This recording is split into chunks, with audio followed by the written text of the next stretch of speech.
Alright, so this is my lathe command panel. It's from a Birmingham 14 by 40, and I decided to upgrade it. It's pretty simple as it comes from the factory. I guess you get just the basic on-off, e-stop, and jog, and then you have the apron lever, which gives you forward and reverse. So decided to make something like this, which is the speed with a VFD, and it's a Chinese VFD. Had a few issues with that one, but I got around them. There's a jog forward and reverse, an on-off, which controls the contactor from the VFD to the motor, and I have a main disconnect from the actual utility power to the VFD. I'll explain this a little bit later. I have a work light and a coolant switch, which are using each of those. Each one is using a 24 volt coil relay. This was I think $8 or $9 off eBay. Pretty cheap, and it works. And so you get 24 volt, which is what most of these lathes are using for controls. You get 24 volt AC on the coil, and it's good up to, I believe, 240 on the and it's a double contactor relay, or double contact relay. So each of the coolant and the work light gets one of these. The lathe has a transformer. I will give you a look around for that a bit later. Now, what my plan was when you activate the main contactor from the VFD to the motor, you get the power light on, and then when you activate the lever, whether it's or one of the jog buttons, you get the run light on, and then you vary the speed from the potentiometer, obviously. However, my VFD is missing two opto isolators, and I believe the reason it's missing them because there's an error on the board. So I did buy some optocouplers, but measuring all the connections, it looks like two of the terminals are reversed and is missing resistor, I believe. Anyway, rather than trying to fix that board, I decided that the power, I'm going to change the power so it will come on when the main disconnect is on, and then the run will come on when I activate the contactor. What's with the fault and the reset? When I was testing the VFD, I noticed that depending on which size chuck I put on, or whatever the weight of the piece that I'm turning, so the more inertia, the longer braking time you need. And because otherwise, for example, if I set it to 1.3 seconds decelerating time, and I do have a resistor in it, so the DC braking is working. If I have the big 8-inch chuck on, it will actually trip or get an error with over voltage. So what I decided to do is, instead of going and pressing the stop button on the VFD, I'm going to have a reset button here, and when when there's an overvoltage or an overcurrent or any type of fault on the VFD, this light will turn on, and I can just press the reset button and it will reset the VFD. Now, what's with the RAM time? Reading the manual, I discovered that there is a way to have an external command that will, or an external combination of inputs that will change the RAM time, and that is, you can assign RAM time 1 and RAM time 2 to one of the multi inputs, which are 6 in this case on this VFD. So on the left side would be a lighter or a less inertial load on the chuck, so either call it chuck or a small chuck. And then you would have a position in the center, which would be medium, and on the plus side, which would be heavier or longer decelerating time. Then you can use a larger chuck without tripping the VFD. So the settings are somewhere around 1 second deceleration on the left side, so on the lighter or a shorter time. Then it goes to about 2.5 seconds, and I believe 4.5 or 5 seconds on the plus side. I decided to use minus and plus because it works for minus as in less weight, or minus as in less time. That's about all there is with the control panel.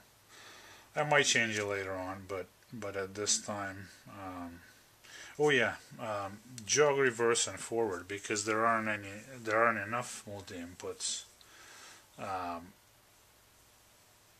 These are actually going to go in parallel with the apron lever that controls forward and reverse, and that's fine because I can quickly turn the knob down and turn the speed down all the way.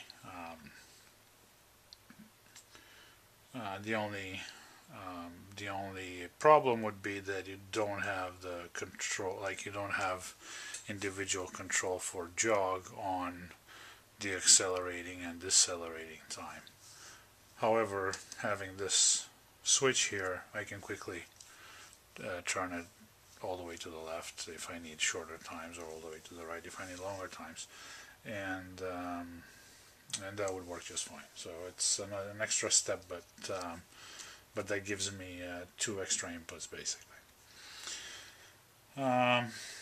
So that's about it. And this is actually the drill coordinates. I just printed a sticker and put it on a piece of aluminum and punch the hole, or center punch the holes and then drill them out.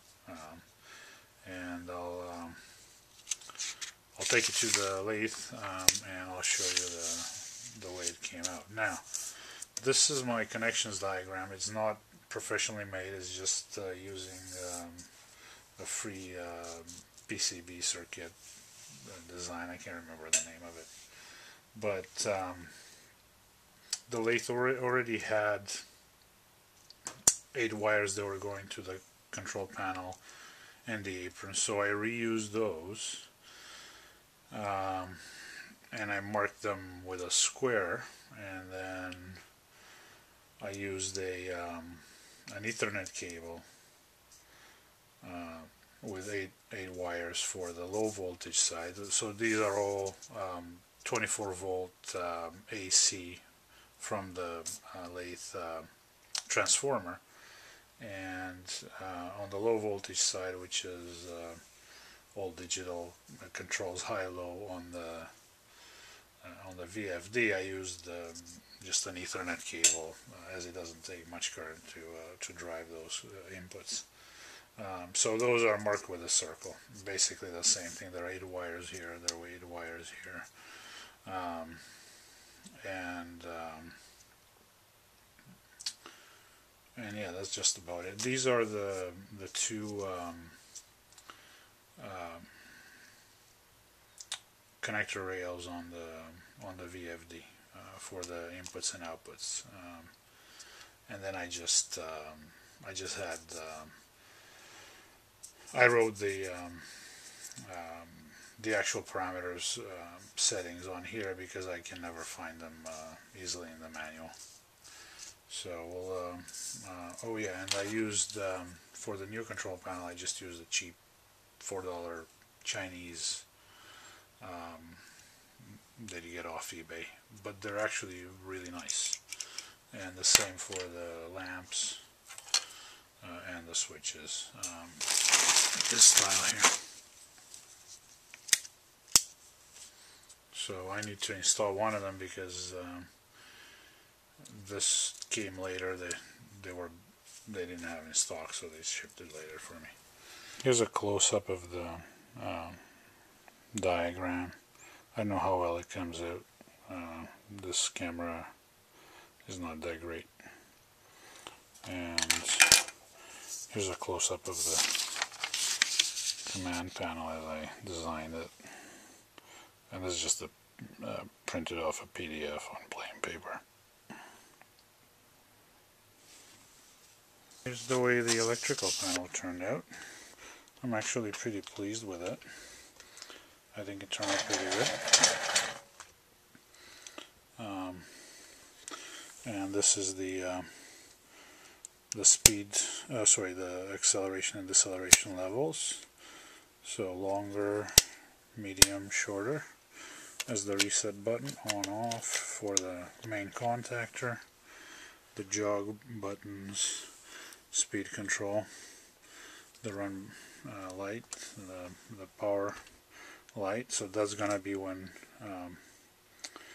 the main switch, the Miller switch, is turned on and or off, and the fault light. And then you have the work light and the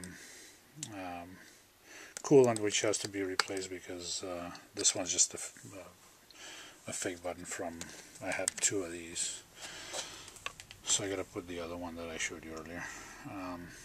And I moved the emergency switch right down there. Alright, so that's the e-stop switch, which used to be on the main panel, but now because it's so busy I don't have room anymore, and I think it's probably better there anyway, or at least it's my way of not feeling sorry that I moved it. For the VFD and the Miller disconnect, and this is it's a 70 or 75 ohm 500 watt resistor for the DC braking. And here's the way the electrical panel turned out. It's not much room here because I'm in between my old lathe and this lathe. The bottom strip is the one that came with the lathe. There's nothing that, other than that and the transformer, which is a 24 and 110 from 240.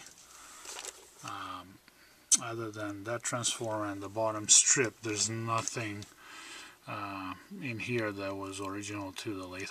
I took out all the contactors. That strip is added on, and those are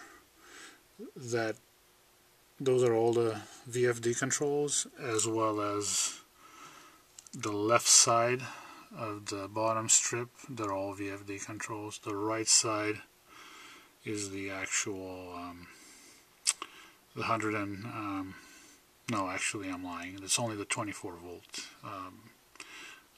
rail that is used for controlling the relays and the lights. And that's the new contactor. It's a 9 amp contactor, which is plenty for my 2 horsepower motor. And it has a 24 volt coil and a normally open additional contact, which is actually used to self-sustain the main contact. So once you engage it, this normally open will actually loop through the 24 volt coil and maintain it engaged until you disconnect it, which is breaking the circuit. And yeah, the other 4 terminal strip is the 240 volt. Basically, this is the utility into the Miller disconnect, and then it's coming back into this other side, and it feeds the VFD, and it feeds the 24 volt relay with 240 for the coolant pump. And from the transformer, I get 110 volt that will power the relay or will power the work light, and that's controlled by the 24 volt coil as well.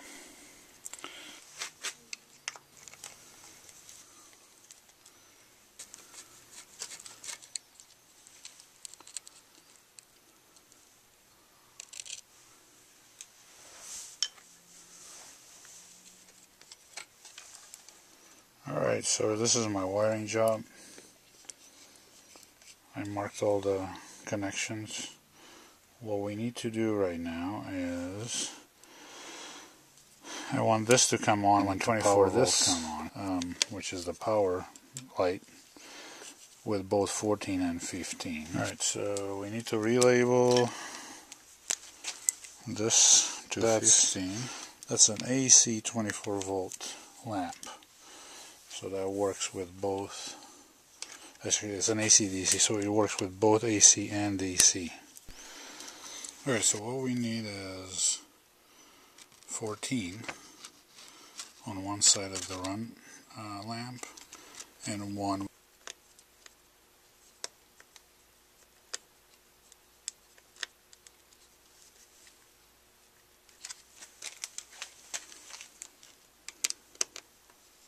better with my right hand. There we go. Okay, so that one's taken care of. 24 volt line, which is wire number 14. So it will come from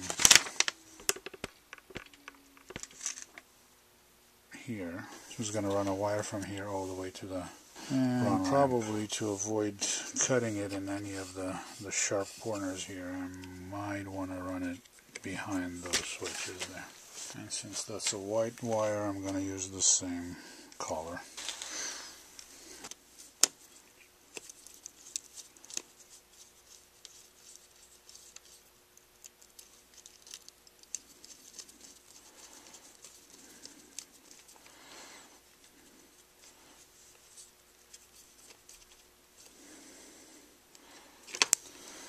Let's put it back together and give it a test run. And yes, I was telling you about what I had to do with the box. Basically, I had to cut it with an angle grinder to open it up so the switches fit. Also had to mill a little bit out on this side to clear this lamp here. But everything worked out well. Now we're ready.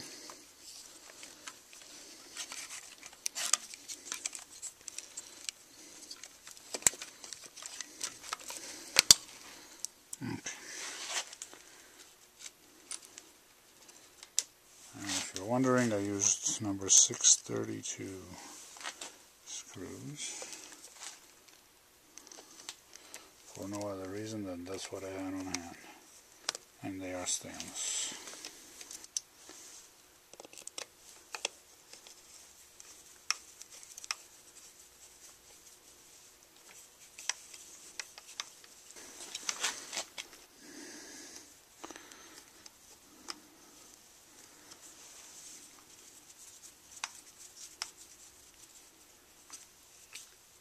Alright, so let's give it a run. Alright. I'll show you what happens with the lights. If I turn off the main switch, the power light turns off. And if I turn it back on, power light turns on. In order to actually engage the motor, you have to press one of these. So if I activate either forward or reverse, nothing happens, it doesn't turn. So I need the contactor on, which turns this on, the light on. So if it's off, the light is off. If it's on, I know it's in run mode.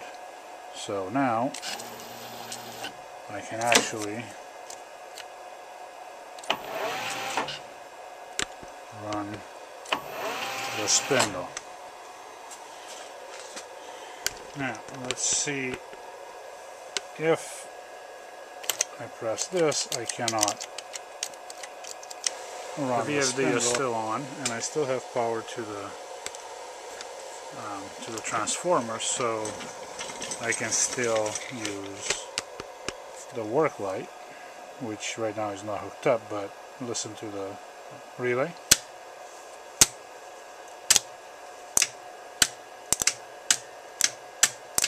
Okay, and then the coolant, same thing, turns on and off the relay. So the coolant's on 240. The work light will be 120 from the transformer, and now we're gonna test the fault, which is I'm running the big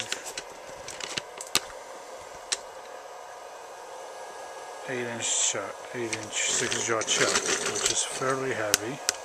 Okay, so you can see the spindle, and right now the contactor is not engaged. I cannot run it. If I engage the contactor, I'm able to run the spindle. Now, at this speed I'm on the shortest time, which is 1.2 seconds or so. I can stop it no problem.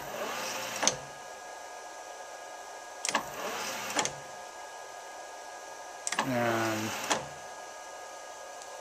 it stops pretty quick. Now, I'm on the high speed setting on the gearbox, and the highest speed. So let's see what we get if we increase the speed.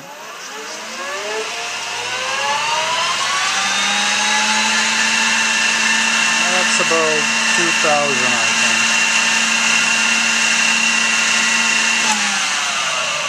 And the fault trip, which is over voltage. So now to reset, I need to press reset, and the VFD will reboot and clear the fault.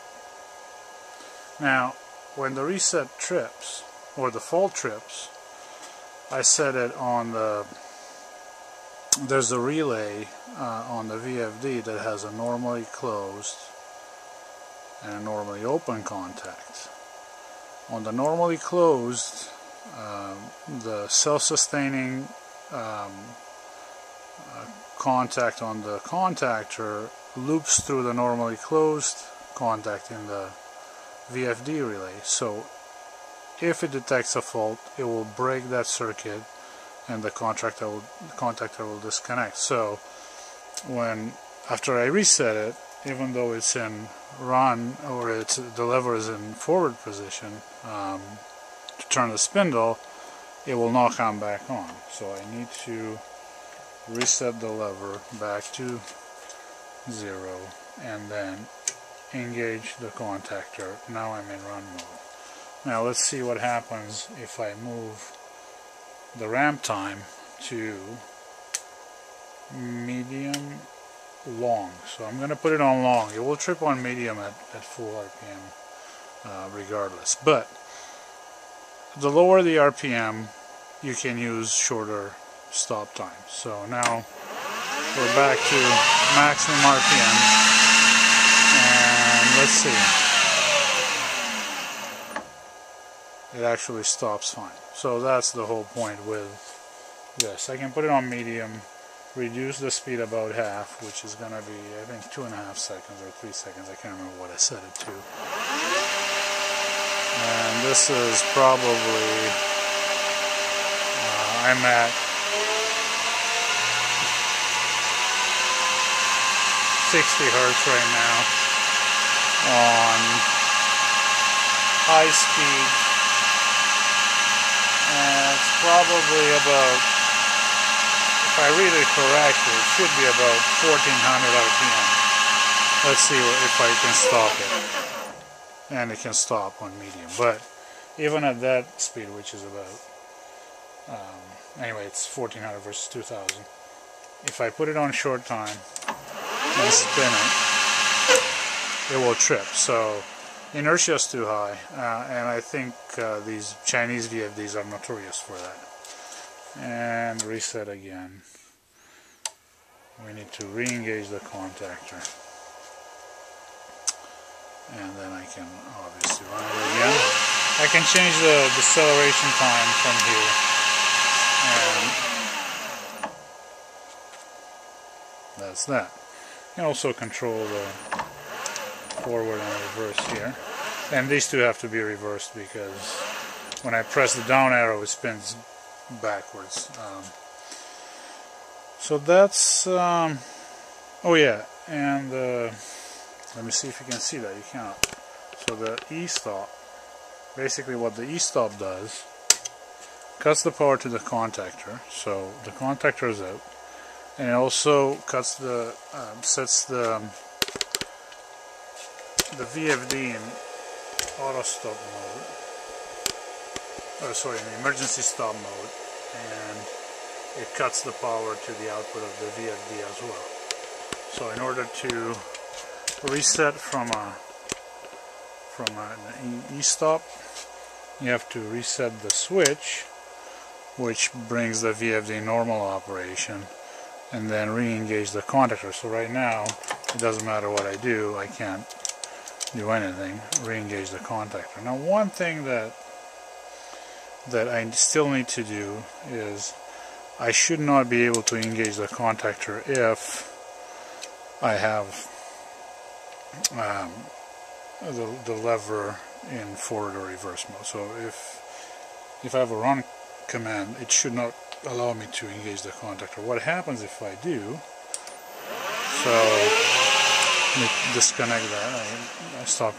Let's say I disconnected the main contactor. If I re-engage it, it actually trips because I believe it just sends a spike or something in the and the VFD trips. So the one thing I need to do, I need to put a relay, and I did order one from Amazon, which is just a small relay which will also loop from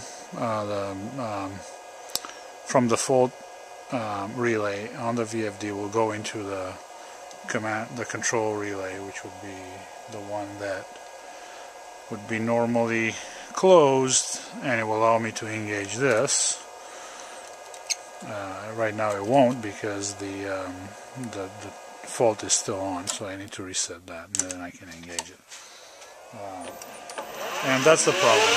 I was able to engage it with the lever in the forward position, and it actually started to turn as soon as the VFD came on. So I need to break that circuit when the lever is in either one of those positions, or if I have a button pressed, which I wouldn't do, but you know, if I'm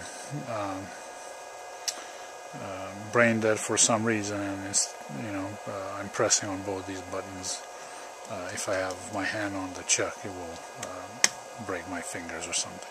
So anyway, that's one other thing that I need to upgrade to. And that's on order from Amazon. It should be here in a couple of days, and then I'll add it into the electrical box. Enjoyed the upgrade on the control panel. Let me know if you have any suggestions. That'd be great. I know the Chinese VFD is not the best. It's actually not that great, but for 120 bucks shipped, does a heck of a job, to be honest with you. I didn't feel like shelling about 500 bucks on it. Anyway, turn that off, turn the main off, and that's it.